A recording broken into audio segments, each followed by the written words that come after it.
Hello students, next हम discuss करेंगे question number 4 exercise 1.1। क्या कह रहा है? देखो, फाइंड द रिमाइंडर निकालना है जब हम इसको ऐड करके इससे डिवाइड करते हैं। तो आपको पता है, जब भी इसने डिवाइड बोल दिया तो आपको यहाँ पर क्या मान लेना है? मोड मान लेना है। ठीक है, तो इसको मैं इस तरीके से लिख सकता हूँ, इस फॉर्म में। देखना, 987 प्लस क्या हो गया इस पेन को, एक सेकेंड,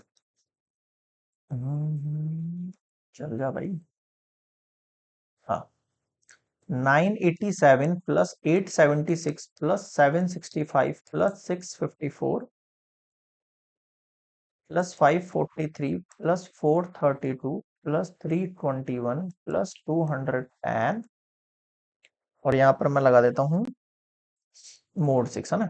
अब इसके लिए मुझे, आपको पता है, ए प्लस बी अगर मैं मोड ऑफ एन कहता हूं तो उसके लिए मैं क्या कर सकता हूं? ए को सेपरेट कर सकता हूं मोड ऑफ एन के साथ, और बी को भी सेपरेट कर सकता हूं मोड ऑफ एन के साथ। तो यहां पर बस बहुत सारी वैल्यूज दे रखी है, तो सारी वैल्यूज को सेपरेट कर सकते हैं अपन, बिल्कुल कर सकते हैं सारी वैल्यूज को।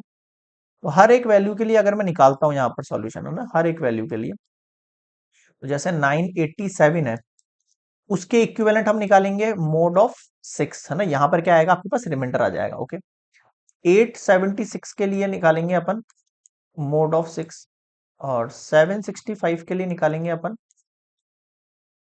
मोड ऑफ 6, 654 के लिए निकालेंगे अपन मोड ऑफ 6, 543 के लिए निकालेंगे अपन मोड ऑफ 6, 654 432 मोड ऑफ 6, 432 आ गया, 321 मोड ऑफ 6, 210। अब आपको 6 को इससे डिवाइड करना है, यहाँ पे लिखना है रिमाइंडर। तो डिवाइड कर रहा हूँ मैं, 6 1 6 किया आपने, आप डिवाइड कर लेना अपने तरीके से अच्छे तरीके। मैं थोड़ा सा रफली कर रहा हूँ ना, ऊपर ऊपर से।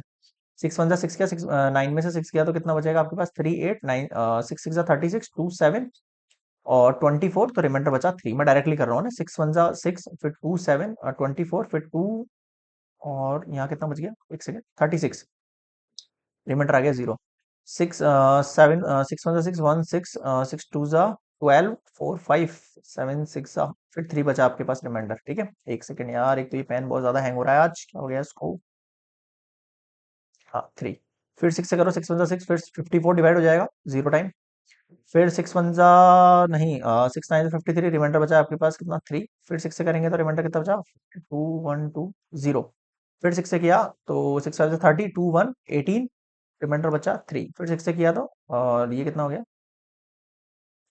18300। ठीक है, ये सारे रिमाइंडर्स निकाल लिए मैंने डायरेक्टली। आप अपने तरीके से अच्छी तरीके से डिवाइड कर लेना आराम से, कोई जल्दीबाजी वाली चीज नहीं है ना। अब मैं आपको ये कह रहा हूँ कि ये जो 987 plus 876 plus 765 plus 654 plus 543 plus 432 plus 321 plus 210 mode of 6 है, उसके इक्विवेलेंट मैं ये सारी वैल्यू लिख दूं ऐड करके। 3 mode 6 plus 0 mode 6 plus 3 mode 6 plus 0 mode 6 plus. लेकिन मैं इन सारी वैल्यूज को मोड बहुत सारी बार लिखने के बजाय एक बार लिख देता हूं, तो इनको मैं ऐड कर देता हूं डायरेक्टली। क्या करता हूं मैं यहाँ पर? 3 प्लस 0, 0 प्लस 3 प्लस 0, फिर प्लस 3 प्लस 0, फिर प्लस 3 प्लस 0, और एक बार मैंने मोड लगा दिया, है ना। मैंने एक प्रॉपर्टी डायरेक्टली आगे पहुंच गया हूं मैं थोड़ा सा। समझ रहे हो क्या कहना चाह रहा हूँ? भाई मैं पहले ऐसे करके इन सारी वैल्यूज को लिखता, फिर मैं एक साथ 3 3 3 0 3 0 ये सब कॉमन लेता, फिर मोड 6 था। इससे अच्छा मैंने डायरेक्टली लिख दिया। समझ में आया? इनको सबको ऐड कर लो आप, कितना हो जाएगा? 3 3 6 6 12 मोड 6, रिमाइंडर कितना आएगा? 0 मोड 6। अब आपसे ये तो मांग रहा था ये, कि जब आप इसका डिवाइड करो इससे 6 से, तब आपके पास रिमाइंडर कितना आ जाना चाहिए? 0 आ जाना चाहिए। तो रिमाइंडर इज कितना आ गया आपके पास? 0 when this addition is divided by 6। बताओ क्या समझ में नहीं आया? क्लियर है यहां तक? This is complete question number 4 of exercise 1.1।